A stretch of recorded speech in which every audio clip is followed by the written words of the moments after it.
السلام علیکم reader and listeners, Urdu novels library میں آپ کا ڈھیر سارا ویلکم۔ میں ہوں ہدا۔ ماہ ملکہ بائی مریم مظفر کی ایپیسوڈ نمبر 10 ہے۔ اگر آپ نے ابھی تک میرے اس چینل کو سبسکرائب نہیں کیا تو جلدی سے بھی سبسکرائب کر دیں، لائک اینڈ شیئر کریں اور اپنی رائے کامنٹ باکس میں لازمی دیں۔ تو چلیں سٹارٹ کرتے ہیں۔ باب محافظ۔ سورج طلوع ہوا تو اپنے ساتھ ساری مصروفیات، روشنیاں اور شور لے کر گیا۔ آنے والا چاند خاموش تھا، اس کی چاندنی میں قاہرہ نہایا ہوا تھا۔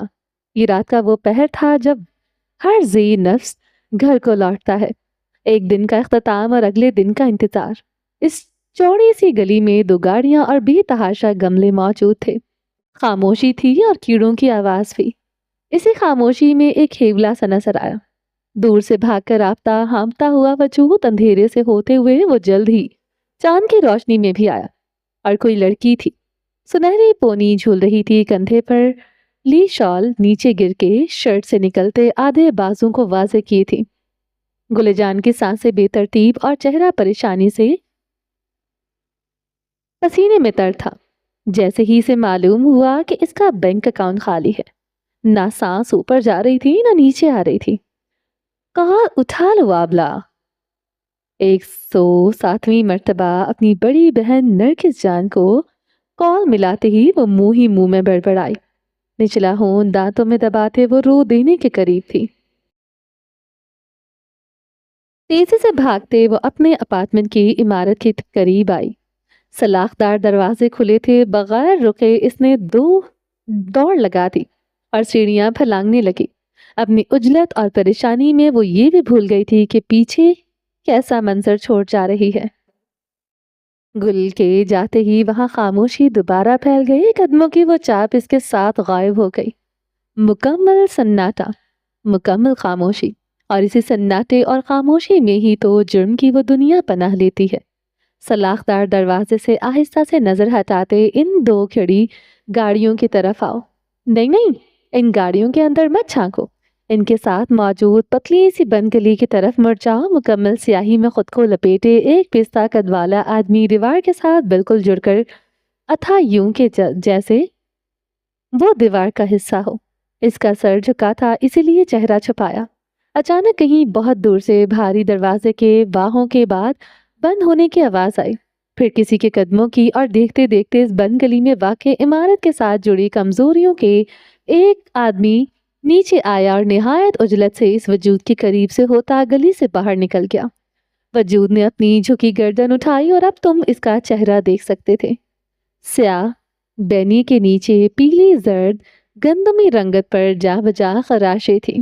زخم مدمل ہو رہے تھے، وہی نشے کی شدت سے ہو جانے والی بے رونق بھوری آنکھیں، اور ان کے نیچے موجود سلا ہوا لمبا سا کٹ کا نشان۔ دبیز السازار نے اپنے ہاتھ کو دیکھا۔ وہ جو کچھ دیر پہلے خالی تھا اب وہاں ایک لفافہ تھا، نوٹوں کی گڈی سے بھرا لفافہ۔ یہ وہی آدمی پکڑا کر گیا تھا۔ چہرہ بلند کر کے چاند کو دیکھا۔ اس کی محبوبہ اس سے ابھی بھی ناراض تھی، لیکن وہ چند جلد منا لے گا، پکا۔ بس یہ کچھ ضروری کام ہے، یہ کر لوں، پھر مڑ کر بھی کبھی اس راہ پر نہیں آؤں گا۔ دل کی پکار تھی۔ کیا اس نے اپنی ٹوپی مزید نیچے کھسکائی اور گلی میں ہی کہیں غائب ہو گیا؟ جرم اپنی بنیادیں مضبوط کر چکا تھا۔ واپس اوپر آتے ہیں۔ اس گلی کے سیدھا اس بغیر پردوں والی کھڑکی کی طرف گل نے زور سے اپنے کمرے کا دروازہ مار کر اسے بند کر دیا، پر پرس اور شال دونوں بیڈ پر اچھالی۔ کال مل چکی تھی۔ کیا موت آ گئی ہے گل؟ صبح سے کوئی 100 مرتبہ کال کر چکی ہو۔ میرا فون خراب تھا، ابھی ریپیئر ہو کر آیا ہے۔ کال ملتے ہی ساتھ اس کی ماں جیسی بہن نرگس کا چڑھتا ہوا لہجہ اس کے کانوں میں پڑا۔ آپ کا فیس بک 2 گھنٹے پہلے ایکٹیو تھا۔ چہرہ غصے سے لال تھا۔ ہاں تو فیس بک تو میں لیپ ٹاپ سے بھی لاگ ان کر سکتی ہوں، نرگس نے ہکلاتے ہوئے کہا۔ میرے میسیجز کے جواب بھی آپ وہاں سے دے سکتی تھی۔ گل کہاں رکی تھی؟ جو ذریعہ اسے معلوم تھا وہ وہاں سے وہاں میسیجز چھوڑتے گئی۔ کیوں اتنا جلی ہوئی ہو؟ نرگس نے موضوع گھمانا چاہا۔ میرا بینک اکاؤنٹ خالی ہے۔ کھڑکی سے سیاہ رات میں چھپا شہر نظر آ رہا تھا تو پیسے کم اڑانے تھے۔ مجھے میسج ملا ہے کہ آپ نے اس میں سے پیسے نکلوائے تھے۔ سوالیہ لہجہ۔ ہاں تو؟ ترکی میں بیٹھی عورت بے اثر رہی۔ گلے جان کا ضبط ہاتھ سے چھوٹا۔ آولا، آپ کو اپنے اکاؤنٹ کا پاسورڈ دینے کا مطلب یہ نہیں تھا کہ جب دل کرے سارے پیسے نکال لیں۔ وہ چیخ رہی تھی۔ عادت کے بالکل برعکس، میرے خود کے کئی اخراجات ہیں۔ یاسمین کے ڈیٹیکٹو کو پیسے دینے ہیں، مہینے کا راشن خریدنا ہے۔ آپ کو پیسے چاہیے تھے تو کم از کم پوچھ تو لیتی مجھ سے۔ خاموش۔ نرگس فون کی دوسری طرف سے چلائی۔ گل کی آنکھیں آج خود بند ہوئی۔ دوسرے کی وضاحت اپنی عدالت لگانے سے پہلے سن لیا کرو۔ گل اب خاموش تھی۔ بہن کا روپ تھا یا اس کے دل میں موجود عزت اور محبت؟ جو بھی تھا، وہ کھڑکی کے شیشے پر ایک ہاتھ ٹکائے حکم کی تعمیل کر رہی تھی۔ خاموشی کا حکم۔ میرا فون خراب تھا، اسی وجہ سے ہفتہ پہلے میں نے تمہیں میل کی تھی کہ مجھے پیسے چاہیے۔ اب تم نے وہ اگنور کر دی۔ غلطی کس کی ہوئی، میری یا تمہاری؟ تو آپ کون؟ غلطی کس کی ہوئی؟ نرگس نے فوراً بات کاٹی۔ میری یا تمہاری؟ گل جانتی تھی وہ یہ بحث میں نہیں جیت سکتی۔ وہ یہ بحث تو کیا، وہ اپنی بہن سے ہونے والی کوئی بحث نہیں جیت سکتی تھی۔ تھوڑی دیر کی خاموشی اور کسی کا قتل کرنے سے خود پر جبر کرنے کے بعد ایک گھٹی گھٹی سی آواز آئی۔ آپ کو پیسے چاہیے کیوں تھے؟ بند مٹھی خون کے نہ گردش کرنے کے بعد سفید پڑ گئی۔ سنہرے بال بکھرے ہوئے تھے۔ روزی کی دوائی، لاپرواہ لہجہ۔ روزی کی دوائی، روزی کا علاج، روزی کا چیک اپ، روزی روزی روزی۔ اور یہ گلے جان دوبارہ پھٹ پڑی۔ آج مٹھائیوں میں ایسا کیا تھا؟ اچانک سے آپ کو اس کا اتنا خیال کیوں آ گیا ہے؟ جب میں وہاں تھی تب تو پورا مہینہ آپ اس سے پوچھتی نہیں تھی۔ عرب کاٹ دار لہجے میں بولتے، اپنے تصور میں وہ کوئی ہیروئن بنی تھی۔ تم میری محبت پر شک کر رہی ہو؟ میں آپ کی نیت پر شک کر رہی ہوں۔ جیسا سوال اسے گئی گناہ تلخ جواب۔ نیت تو مجھے تمہاری بھی کچھ صحیح نہیں لگ رہی۔ 3 مہینے ہو گئے ہیں مگر مصر سے واپس آنے کا دل کیوں نہیں کر رہا؟ بغیر دیکھے بھی وہ سب تصور کر سکتی تھی۔ نرگس فون کو کان سے لگائے، آنکھیں چھوٹی کر کے ایک ہاتھ گردن میں جھولتی سونے کے چین پر پھیر رہی تھی۔ فون والے بازو کی کوہنی نیلے سنگل سیٹر کے ساتھ رکھے میز پر بے فکری سے جمائے۔ گل جیسی ہی نیلی آنکھیں، بس ان کا تاثر بالکل مختلف۔ آپ جانتی ہیں میں ایسی نہیں ہوں۔ فضول کا دفاع پیش کیا۔ اس کی بہن نے کون سا سننی تھی؟ مجھے کیا معلوم تم کیسی ہو؟ میں تو مہینے تک پوچھتی نہیں تھی۔ لوگ کہتے ہیں فون پر لڑنا آسان ہے، گل کہتی ہے آمنے سامنے کا مقابلہ بہترین ہے۔ انسان بغیر سوچے سمجھے سر تو پھاڑ سکتا ہے۔ مجھے میرے پیسے واپس چاہیے۔ لہجے میں دباؤ تھا۔ یہ وہی عزم پر لڑکی تھی جو ترکی کے چھوٹے سے قصبہ سے مصر کے اس وسیع شہر تک اکیلی آئی تھی۔ بھلے ہی ہم ادھر بھوکے مر جائیں، آپ بھی تو کماتی ہیں، اور جو زمینوں سے تھوڑا بہت پیسہ آتا ہے وہ ضدی بچے کی طرح وہ اپنے کمرے میں اچھلی تھی۔ ختم ہو گئے۔ غیر دلچسپ، سر سے اتارنے والا انداز۔ کیسے؟ آیاز کی سالگرہ تھی، اس کو تحفہ دینا تھا۔ کمرے میں ٹہلتی گل دھیرے سے رکی۔ بھیچی ہوئی بھویں جدا ہوئی۔ اب آیا تھا اونٹ پہاڑ کے نیچے۔ اوہ، نفرت آمیز مسکراہٹ درائی۔ تو یہ پیسے بھی ایاز بے کے لیے ہی لیے گئے ہیں؟ کیا مطلب؟ نرگس کا انجان انداز تابوت میں آخری کیل تھا۔ آبلا کبھی کبھار مجھے لگتا ہے آپ میری کمائی ہمارے پر نہیں، اپنے کبھی نہ ہونے والے شوہر پر لٹاتی ہیں۔ گل تم؟